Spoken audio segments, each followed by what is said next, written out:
G'day legends, I hope that you're having a fantastic day, and this is the first video of 2025. I hope that you guys had a fantastic night and happy New Year's. Now, being the 1st of January, this is a very important day. Firstly, Ukraine is switching off the taps of that gas flowing from Russia through Ukraine into Europe. So we will be talking about that. But I guess a lot of the reason people have clicked on this video, other than the usual map updates and news updates we'll be going through, is that I'm going to be making my predictions of what I see happening over the next 12 months in the war. And like I did in yesterday's video, I will reflect on these in 12 months. Given a few things. Firstly, that I am still on YouTube and a YouTuber. We tend to have very short lifespans on here. It might just be into irrelevance, and that is fine. And secondly, if the old grenade growing in the head doesn't get me by that time. Anyway, we will do what we can. So of course, in this video, we'll be going over my predictions for what we will see over the next 12 months, both politically, militarily, and of course, a lot of this is up in the air with the Trump administration coming into power in 19 days. But as well, we will be looking at the maps, comparing some maps, looking at some geolocations.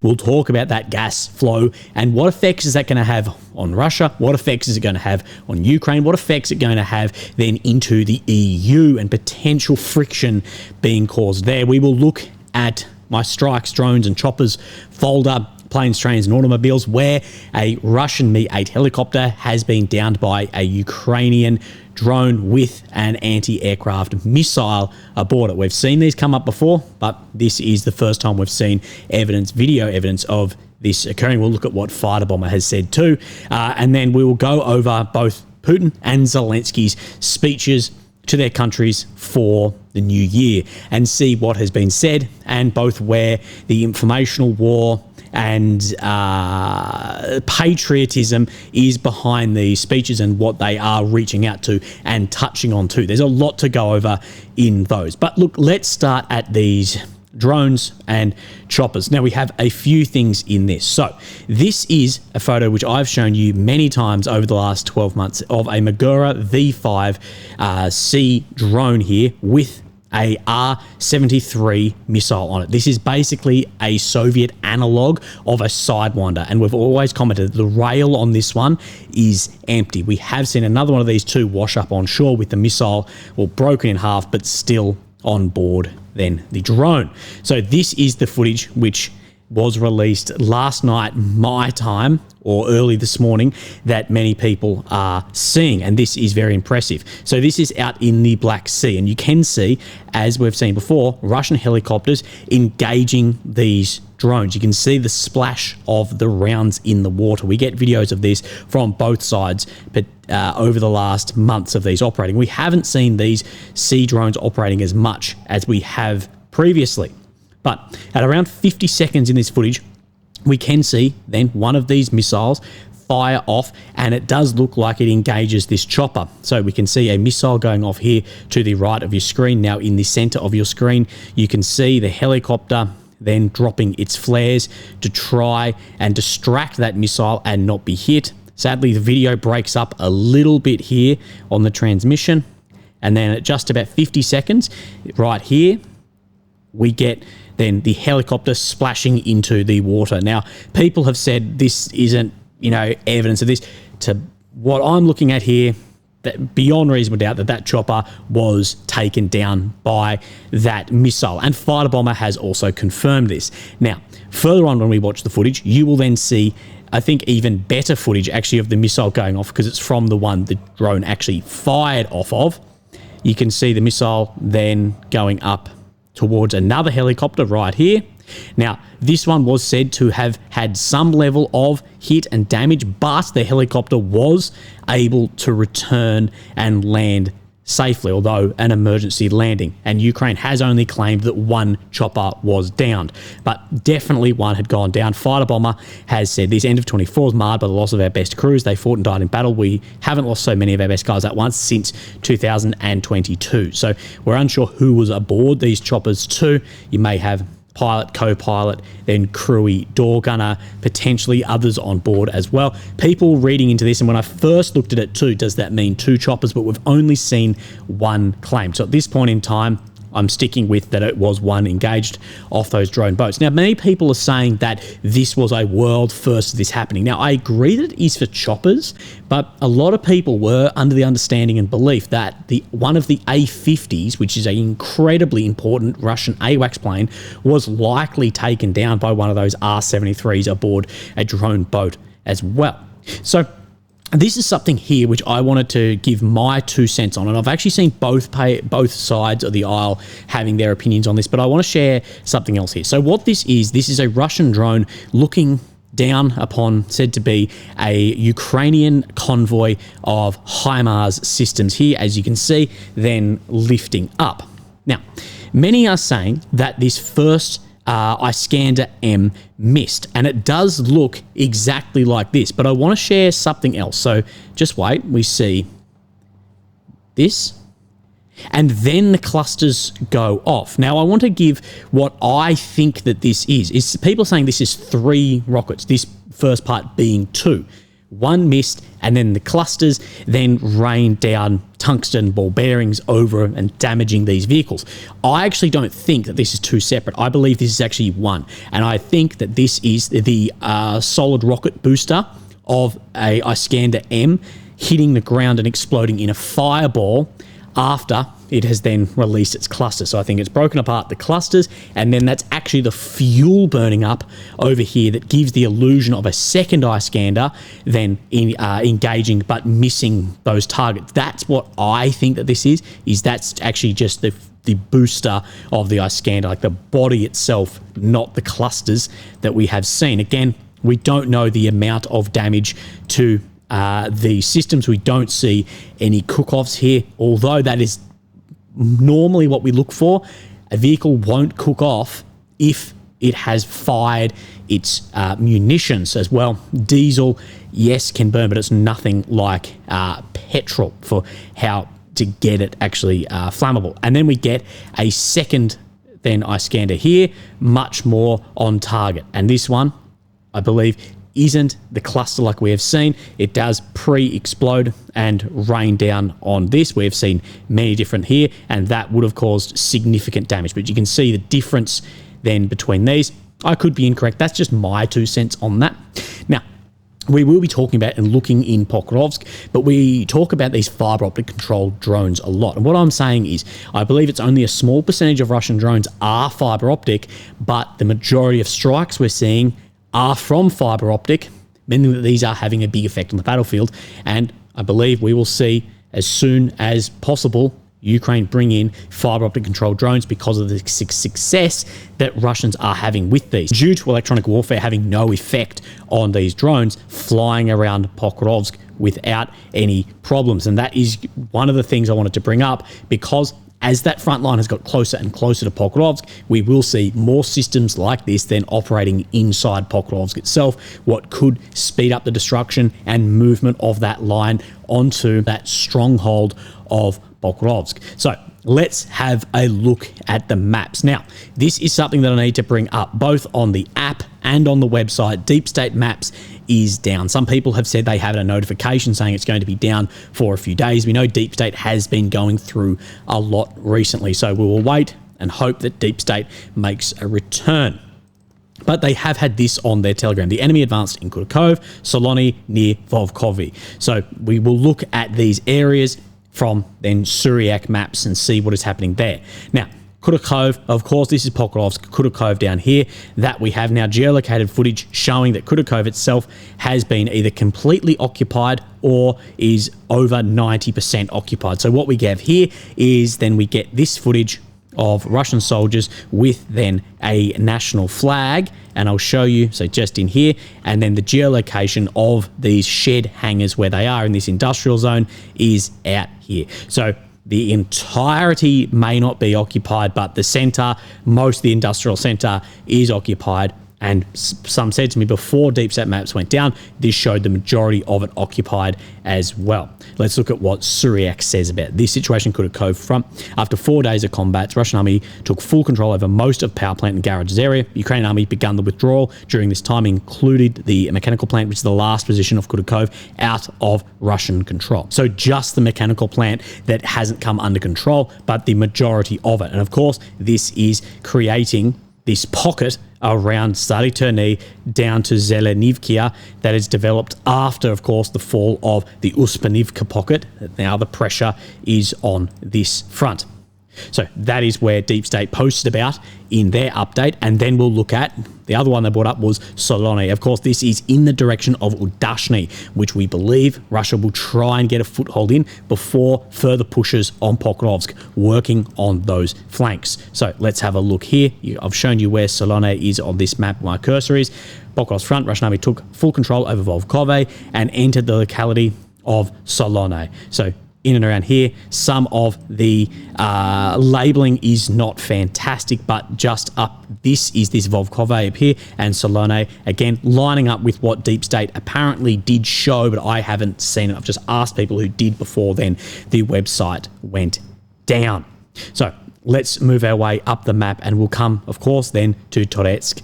I was going to say no changes shown on this map, but this map still isn't updated. It's stuck on the 23rd or 24th. Of course, Leonidivkia, this is one of the areas that are shown dramatically different. So this paddock right here is this one that Suryak is showing, that the Russians are right up into this area in Leonidivkia. It has shown this for some time. Again, I haven't seen a geolocation to confirm this, nor have I seen Deep State map update that. So at this point in time, we will take it on notice and we'll wait for further confirmations of that movement. We'll keep moving up, no changes around Chasiv Yar, and then we come to Seversk front.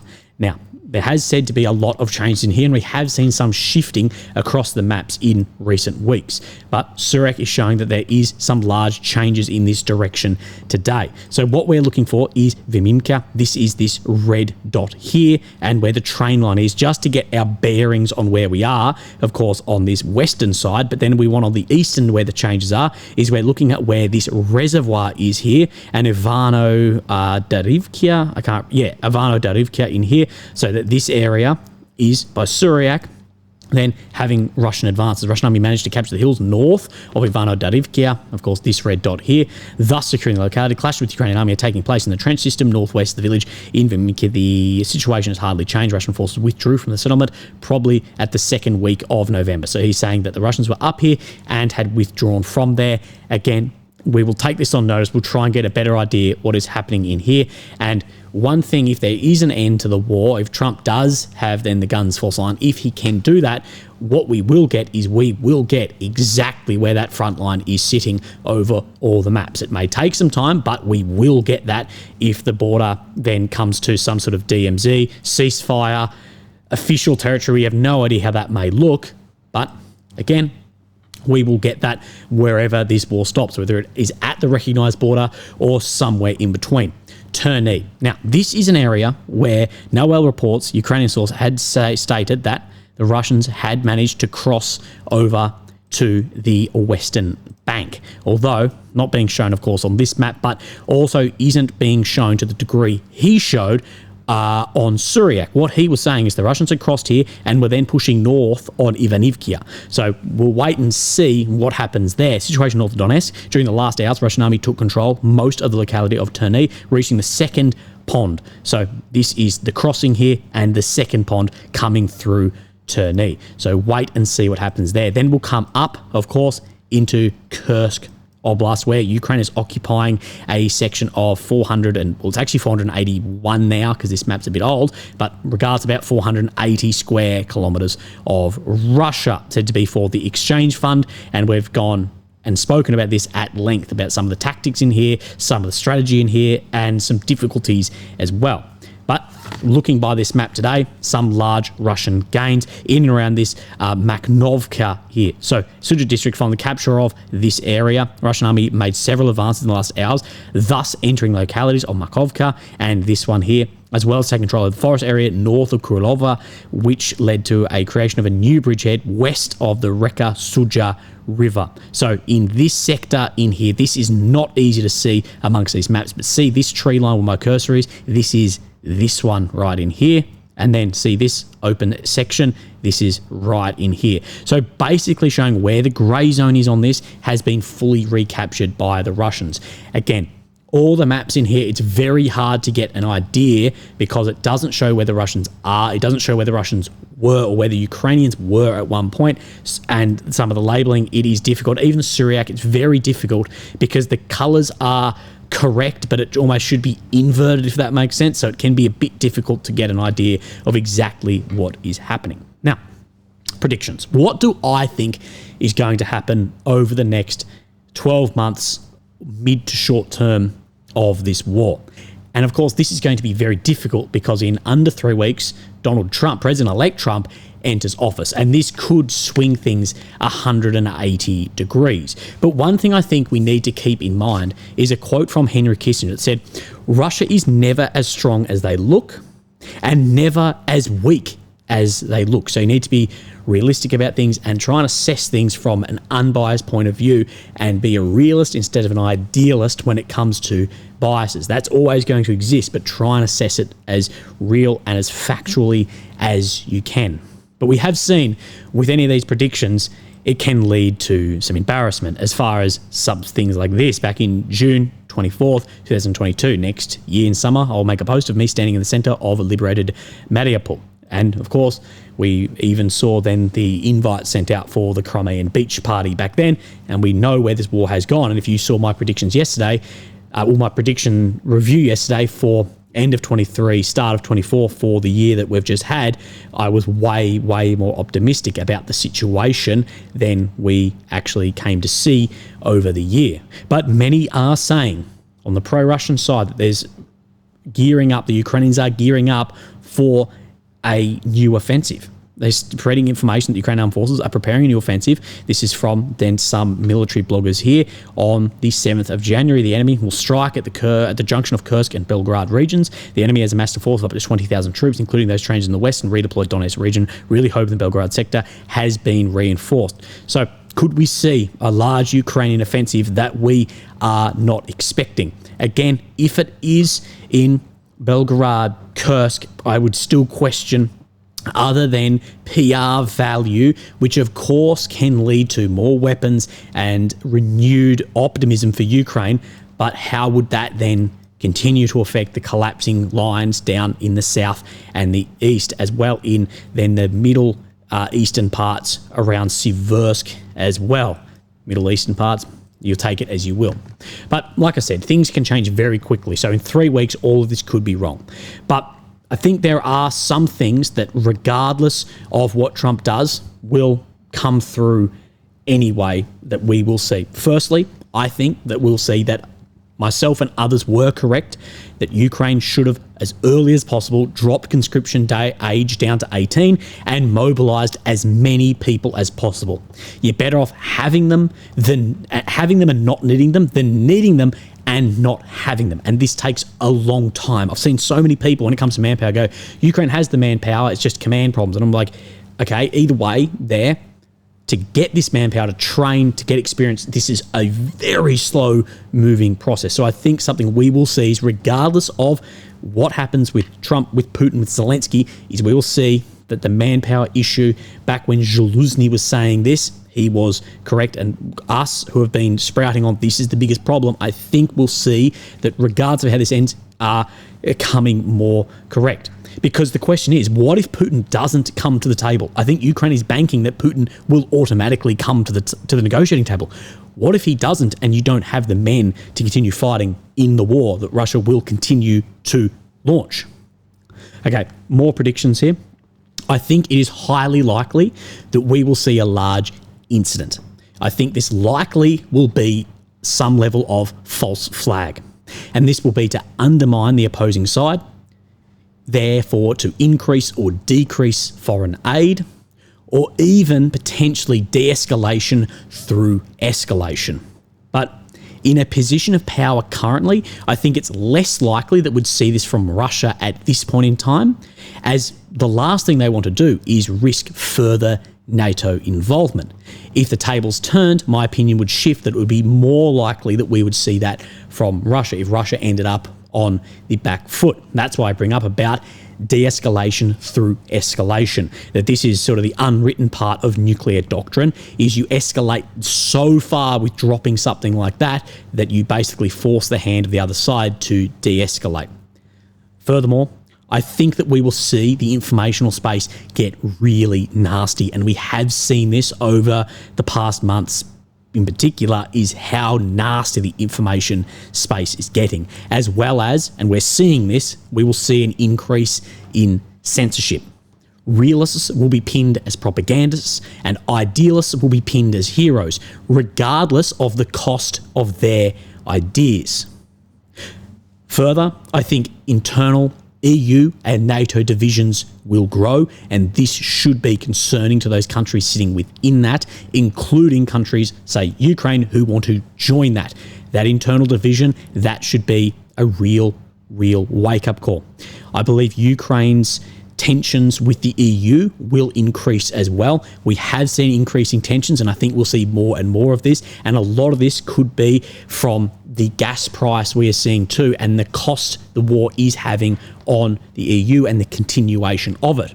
And this leads into another point, is I think more Europeans and Americans will grow further jaded towards this war and won't have the appetite for further war as it steps into its fourth year very soon.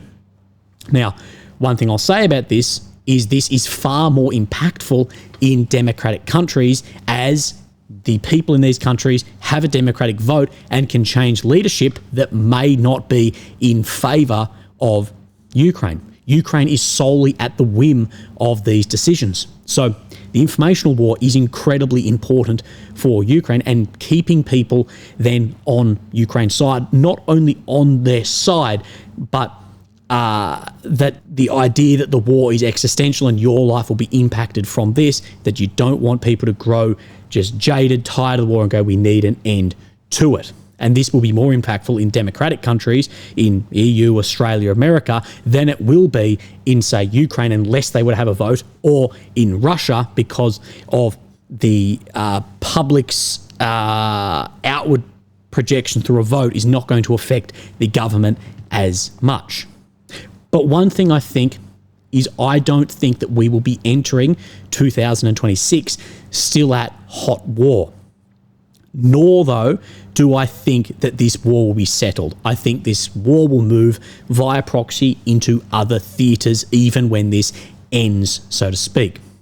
Something that I think we will see, maybe not 2025, but definitely down the line, maybe 2025, is that US relations begin again with Russia. People won't be happy about this, but I do believe, and I've heard Trump say similar to this, that the US needs some level of relationship with Russia due to the rise of power of China. Something I think Russia will do is I think Russia will desperately try and focus on BRICS, then de-dollarizing, and that, of course, will have some buffer for economic losses, particularly with losing some of this gas flow, and that Russia will continue to try and look for other markets for its natural resources.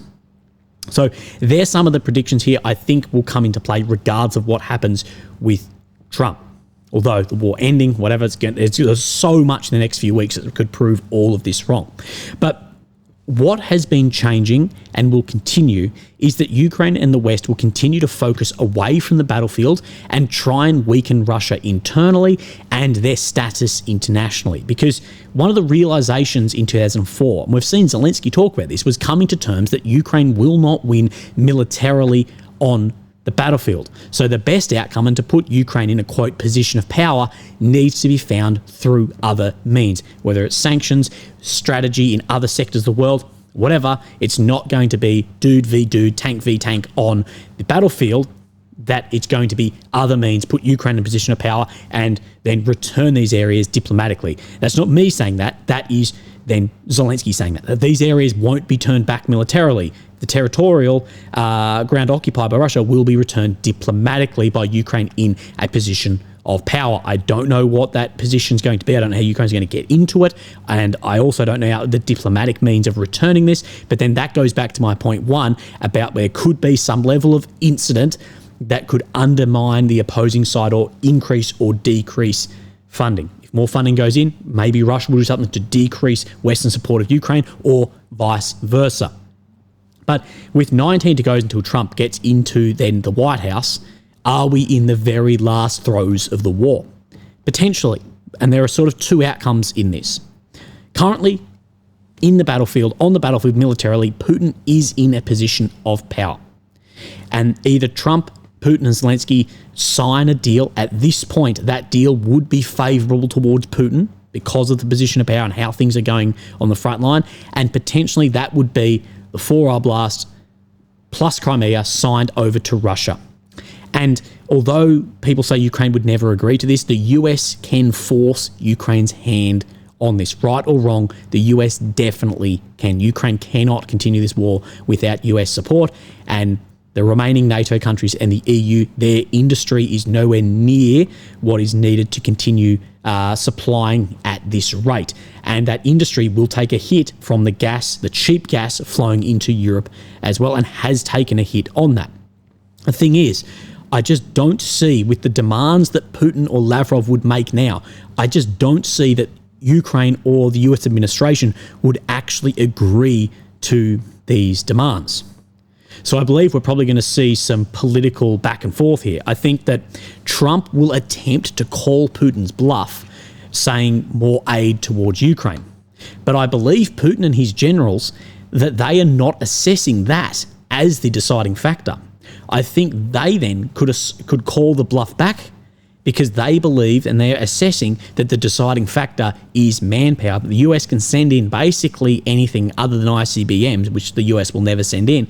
They can send in anything, but you're not going to have guys at the end of the trigger or driving the vehicle or a commander of a tank. That they're assessing manpower is the deciding factor here and could call that bluff. And also that Trump will not deploy Americans into Ukraine to fight against Russia. And I believe that America would not do this rather than an absolutely catastrophic event, which goes back to my point one of could we see some level of incident like this? So what do I think? Well, other than those initial points that I made, I think Ukraine and Russia will continue fighting this grinding war of attrition ultimately until one side collapses.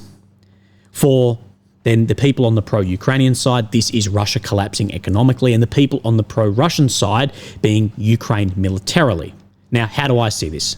Well, in my opinion, my research, my public and private conversations, and what I do every waking moment of my day is looking at this. In my opinion, Ukraine is closer, significantly closer to a military collapse than Russia is to collapsing economically. It doesn't mean that's not possible, and I may be eating my words, but if you were to say which one's closer, I believe a military collapse is closer for Ukraine than a Russian economic collapse.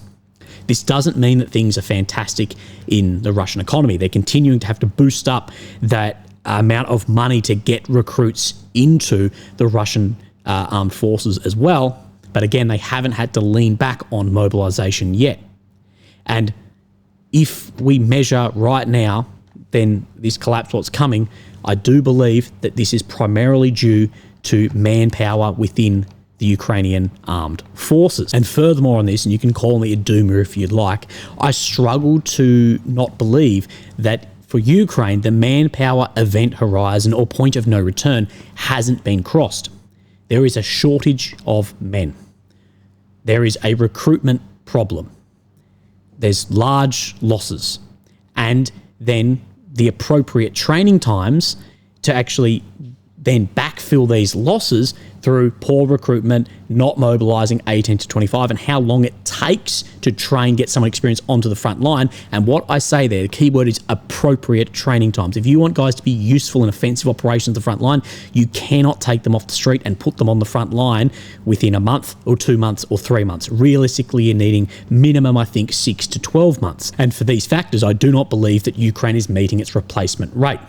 Now, you may be able to show, and I haven't seen anyone be able to show this, that numerically you're meeting replacement, but that isn't the only factor. It's not just one for one. It is also quality and experience. And one of the things which is occurring is Ukraine is losing its best soldiers, just like what happened to Russia in 2022, and why we saw basically 18 months of defensive operations, not much happening, is when you're losing guys at the front line who have gone and had months of training or have had then months on the front line of experience, that isn't just replaced with someone who's been mobilised off the street. It's not going to have an equal effect on the front line. So not only does Ukraine need to mobilise a lot of guys, it needs a lot of training and a lot of experience for them if they ever want to conduct successful offensive operations. There's another issue, though, that comes to mind, is what happens if Ukraine is forced to sign a deal that it's not in NATO, or potentially even worse territorial outcomes than what Russia has previously offered if this war keeps going. What happens internally in Ukraine? Even if then there is some territory returned or the border sits here or whatever, if Ukraine doesn't join NATO, and remember, this is Putin's one constant. I believe Putin would give up a lot of territory for Ukraine not to get into NATO. That's the one constant here. Do then the people that have left Ukraine in the millions ever return? What then happens to the economy? And on the flip side of this, and I try and steer clear of any bloggers, media, governments who cast predictions based on their linear trajectory of losses, many are saying that this year, in 2025, this will be the year that Russia will start running out of its armour, out of its weapons, and these sanctions will hit more.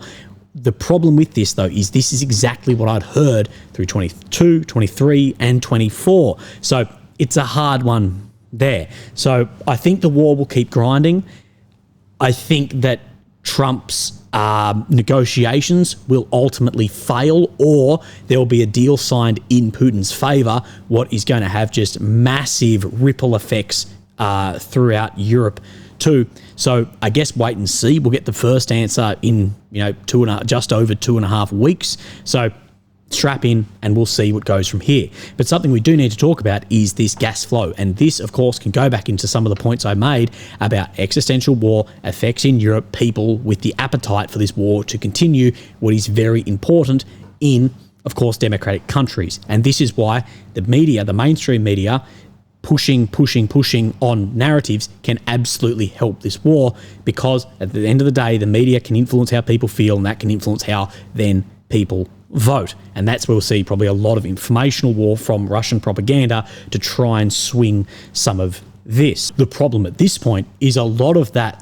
state-funded propaganda is showing what is happening at the front line. And if you do say, look, this area has fallen, this isn't looking good, and it's somewhat in line with that, again, you will just be pigeonholed with all of that, even if you'd report on the exact opposite. If it was Ukraine moving through Maximivka or Avdiivka at any point, that is then the problem, that realists will eventually get pinned as propagandists and idealists as heroes, although their cost of then what they want is going to be dramatic. So let's go over this gas. And this is from Reuters. Europe's Russian gas era comes to an end as Ukraine transit stops. Russia, once dominant gas supply to Europe via Ukraine, which flowed for decades, is set to end on New Year's Day, so today, with the collapse of a contract between the two warring countries that paid out billions to Moscow in gas revenue and to Kyiv in transit fees, but also made the EU in the hundreds of billions or potentially into the trillions in industry, because that cheap energy allowed these countries to be competitive around the world on cheap energy. And it also allowed countries in this to go green, meet emission goals, because it's coming from over there. We don't have to add it to what we are using. Who will this impact more? Will it impact Russia more or Europe more? Well, that is up for debate. And I've seen good arguments on both sides of this. And again, with everything in this, the one thing time will tell us what the situation is and who things like this will impact more. How big are the volumes? Russia's supply to Europe has fallen dramatically in the wake of Moscow's invasion of Ukraine in Feb 22, which spurred the European Union to cut its dependence on Russian gas. Moscow spent half a century building its European gas market share, which at its peak was 35%, but has fallen to 8%. What I will say in this, because this has flowed for 3 years, Russia was able to find then other markets, and then the dependence both ways on this has been coming down. Russia's dependence on the money flow, Europe's dependence, that this isn't going to have as big of an impact as if it was just cut day one. If it was just day one, all of this, there wouldn't have been time to have the market adapt to it. As of December 1, the EU received less than 14 billion cubic metres of gas from Russia via Ukraine, down from the 65 BCM per year when the latest 5-year contract begun in 2020. So you can see this. And I think the biggest takeaway we'll see from this war for Ukraine is things need to be done hard, fast, and all at once in the beginning. Everything like this should have been cut. All the sanctions should have been, like when it's like a new sanctions package against Russia, I'm like, how's this taken 3 years to happen? How's the gas flowed for 3 years? How are we still talking about mobilization? That day one, it should have been everyone who's got work and limbs is called up. Everything that could supply any amount of funding, whatever, is done. That dragging feet, I think, will be a big takeaway of a lesson of war. The European Commission has said the volume can be fully replaced with LNG and non-Russian pipeline imports, although this will be significantly more expensive. Moscow has lost market share to rivals such as Norway, US, and Qatar. Russia could earn around $5 billion on sales via Ukraine this year, based on average Russian government gas forecast of this $339 per 1,000 cubic meters. What I will say though is $5 billion is a shitload of money, but that's not enough to start collapsing everything else, especially as seeking other markets can buffer some of the percentage loss of this. And it is worth noting too that Ukraine earns between $800 million to $1 billion in transit fees that is ending today. Also, of course, we've seen the Prime Minister of Slovakia say about how this will affect Europe and Slovakia far more than it will Russia, particularly on competitiveness in industry. Who is affected? The Ukraine route serves Austria and Slovakia. Austria received most of its gas via Ukraine, while Slovakia takes around 3 BCM from Gazprom per year, about 2/3 of its needs. Gazprom halted supply to Austria's OMV in mid-November over a contractual dispute that volumes held steady via the route as other buyers stepped in. So again, this dragging feet, the slowness of this moving, means Austria and Slovakia and Europe can find other markets, but it also means that Russia can find other markets in this. The impact of this, I don't think it's going to be as catastrophic as others are predicting. Maybe it will be, but I just don't believe that it's enough. If it was day one, then maybe so. What options do buyers have? Most other Russian gas routes to Europe are shut, including the Amal Europe via Belarus and Nord Stream under the Baltic Sea. That's not shut, it was blown up. One option is the Turk Stream pipeline to Turkey under the Black Sea, and this is the Turk Stream here. So what we see is from Russia, of course, just to the west of Istanbul, and can then travel up into Europe, but there is limited supply through this. Austria should not face disruptions as prepared for the switch in supply. The Czech Republic is likely to tap more supply from German pipelines and take advantage of an exemption of a gas levy. The Czech Republic has said it is ready to provide Slovakia with gas. Russia supplies Moldova with gas because, of course, a lot of this gas to then Transnistria is through Ukraine. Gazprom has said it plans to suspend supply from January 1st for unpaid bills into Transnistria. As for Ukraine, its security of supply will not be impacted as it does not use Russian transit gas. So the gas coming through Ukraine is not used by Ukraine, it's used by Europe, and upholding what was put in place pre-war of the contracts for this. Although, in my opinion, that contract should have been thrown out day one. This is one of my biggest criticisms, is the rhetoric of Europe and the EU versus their actions. The rhetoric of it existential, we're sanctioning Russia and this and that, and then for 3 years gas continues flowing, everyone keeps buying it. The rhetoric versus how you act is significantly different. Where does the gas come from? So it's from a Soviet-era pipeline that carries gas from Siberia to the town of Sudzha. Of course, what we will know is Sudzha is in Kursk here, and there is an interchange for gas here. Of course, from here, it flows through Ukraine to Slovakia, and then it splits and branches off to the Czech Republic and Austria. So I think this gas, that goes into some of the pieces I spoke about in my predictions around divisions internally in the EU and tensions between Ukraine and European Union countries. And the countries which Ukraine is having tensions with, Slovakia, Hungary, other nations, there are problems as well with Poland. Those countries are still in the EU and NATO and can affect how then those institutions act towards Ukraine to a small degree. We also do see, though, the more powerful countries within the EU and NATO, such as Germany or France, have a hell of a lot of control and somewhat can keep those countries on a leash. So, of course, it is New Year's Day. So let's go over the speeches both Zelensky and Putin had made. So this is then President Zelensky's from Ukraine. Thank everyone who thanks to whom Ukraine is still standing and will stand. It will overcome its path to peace, to a strong Ukraine, and to a European Ukraine. And these are not just words, but a reality that begun this June with the opening of negotiation on Ukraine's accession to the EU. And this is a historic event. This path is irreversible, and Ukraine will be in the European Union. And one day, Ukraine will be in NATO and will strengthen the alliance. Again, nothing is irreversible until the fat lady sings, until that document is signed. And like I say, Ukraine need to have military victories and do this militarily or diplomatically need to be in a position of power. It will strengthen the stability of the world and the unity of Europe, which determines the destiny of every nation on the continent. And this unity must be respected by all, from both Budapest and Bratislava. So calling out both Hungary and Slovakia that you need to both respect this as well. I know the Hungarian and Slovak peoples are actually with us, with Ukraine, with the Ukrainians on the side of truth. Now, I don't agree with this, but I don't disagree with it too. I do not believe that the Hungarian or the Slovakian people, including Fico and Orban, I don't believe that they are against Ukraine, especially the people. But what I do believe is that they are going, we need to put our nation first. Now, I know this is a very foreign concept to the Western world. This is why Trump is so divisive, is putting countries first. And this is why some people say, well, Trump is standing with Putin and he's standing against. I don't think it's that. I think they're going, we need to put this first. And I read all through the comments on Fico's post about that gas. And what everyone was saying in the most popular comments there was, why is a non-EU country affecting our EU economy so much? What's happening here? It's going to be more expensive for us. Why is this affecting us? I don't think they're against this, but I also don't think they're for the continuation of the war, and that is including the leaders and people here. And that goes back into one of the points I made about some of these tensions and then in democratic economies can have a huge effect on the continuation here too. But I don't, it's not that the people en masse, I don't think, are for or against. It's that they first and foremost are looking internally.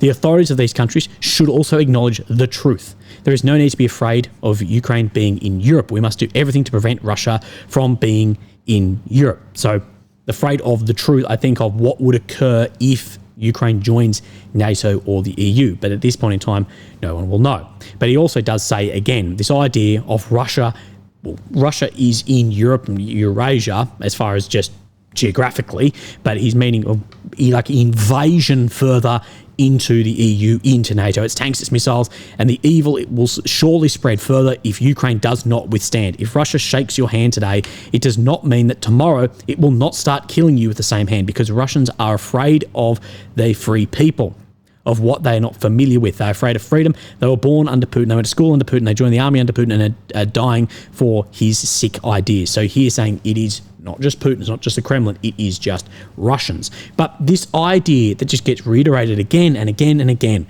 of Russia invading NATO, it doesn't stand up to any scrutiny from absolutely both extremes of both sides. So on the pro-Ukrainian side, you say, well, Russia doesn't have the power to take over Ukraine. They're only occupying around 20%. So they don't have the military power. Then why is that a threat to Budapest, to Munich, to Paris? Then you'd say, well, there's not the powers there. So that falls across there. And on the pro-Russian side, if you believe that they do have the military power, then you could say, well, they have never then said that is their goal, to push through and take and collapse NATO. So my opinion on that is it just doesn't stand up. And if Russia is going to have the power, like Mark Rutte has got at, to really challenge NATO, well, I'm telling you, but Ukraine withstanding that isn't going to occur short term. Does that make sense? So there's a bit of a paradox in some of the messaging here. That is what's so crucial today, to support all peoples who defend freedom, those who refuse to give it up in Moldova, those who are fighting for their future in Georgia. And I'm sure that the day will come when we say, long live Belarus. So this is what Zelensky needs to do. He needs to get as many countries and people on his side as possible, because of course, those countries, they're the ones then continuing the aid to fight this war. But Ukraine, Zelensky need to paint this war as existential for Europe, for NATO, for the EU, to continue this flow on. But I do think people are starting to question this. And what I say is, EU leaders' rhetoric, they all say this. Not all, but the majority say this, that it is existential for NATO, for blah, blah, blah. But their actions suggest otherwise. Like I've shown you, that gas flowed for years. There's military aid dragging feet. There's this, that, struggling to get 2% of NATO spending. What I say is, actions speak louder than words. And just because you say that supporting Ukraine is existential for the existence of our state in the EU, and then you're not delivering this system, you're not spending this money, you're still taking gas, actions speak louder than words. May 2025 be our year, the year of Ukraine. We know that peace will not be given to us as a gift, but we will do everything to stop Russia and end the war. The problem is, though, here is I don't think everything is being done, because we don't see mobilisation to the degree we need, command issues getting fixed, or corruption. Again, they are real problems, although being a realist can get you painted as a propagandist. But I believe if more people actually looked at these are the issues, then they may get fixed and Ukraine actually may be in a significantly better position. And he speaks here about a free, beautiful and independent Ukraine. Happy New Year, dear people. And sadly for Ukraine, very sadly, and it does upset me because Ukraine, I loved my time there, but Ukraine won't ever be as independent as it once was between the fall of the Soviet Union and Russia's invasion in 2022.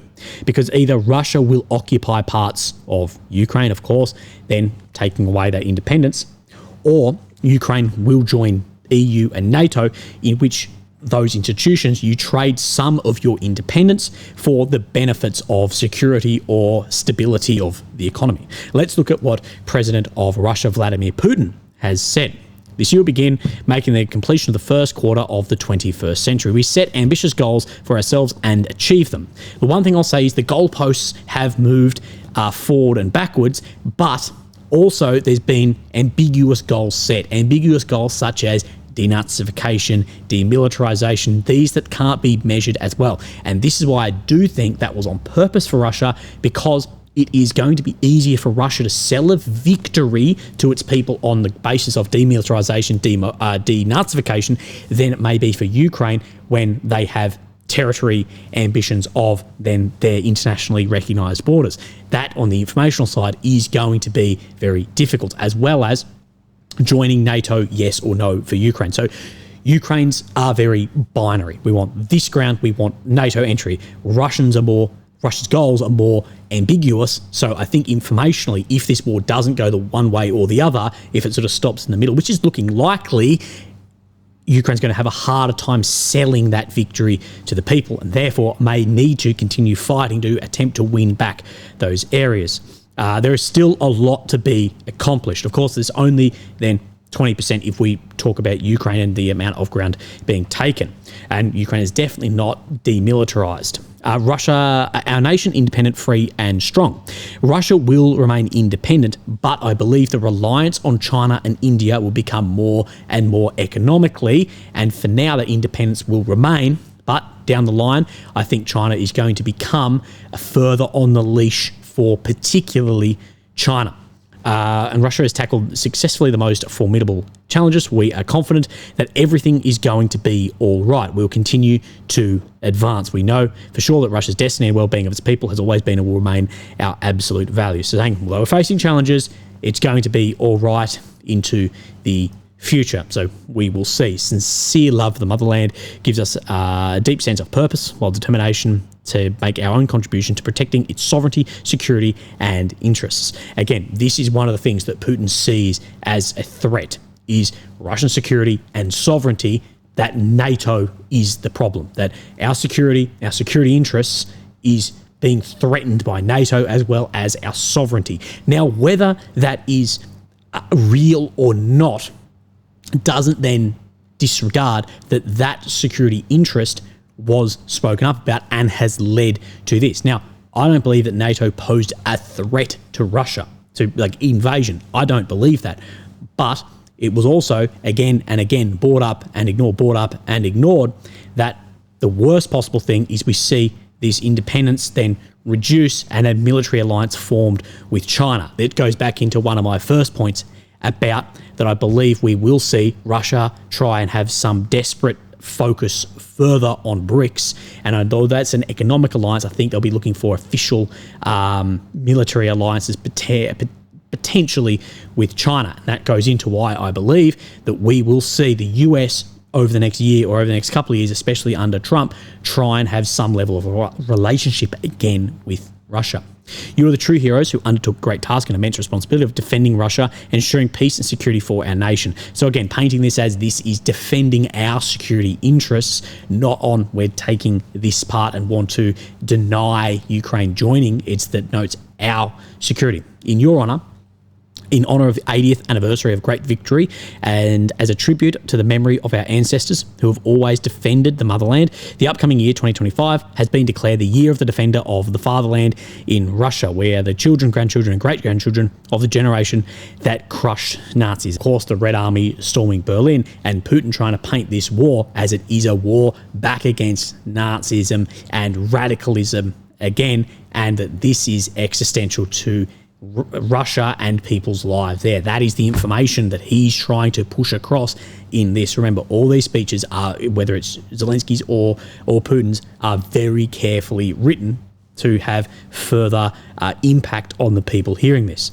And this is more recent. One of the ideas we have seen move forward into the forefront is that this war is existential for the future of Russia, and them further trying to treat this as the threat of fascism was in World War II, and that we all need to come together to crush this. That's the message we've seen more and more from the beginning of the special military operation to what we have seen now, is that growth of it becoming existential for the state, or at least in the informational sphere for Russia. And therefore, I believe it's actually been successful in the recruitment drives we have seen, not needing another mobilization. But there are three parts at play here. Firstly, Russia has been constant about not wanting Ukraine in NATO, saying about their security risks. They, of course, want access into the Black Sea, into the warm water there as well, and how Putin talks all the time about the spread of neoliberalism and a reduction of traditionalism being a huge threat to the world as a whole. And furthermore, that Russia and China have more views of a multipolar world with multiple civilizations at the top. Now, my answer to this is I think Russia sees a multipolar world because it doesn't have the economy or the population to be the head of a unipolar world. I think China see themselves not participating in multipolar world. I think they see themselves participating in a transitional phase, but then out of that transitional phase that they will end up as the world power from population to industry to location as well. And that's why I wouldn't be surprised if China try and bring Russia under their orbit more in the coming years and decades. But legends, we went over a lot in that. I hope that you have a fantastic day, and I will speak to you tomorrow. Thank you. Bye-bye.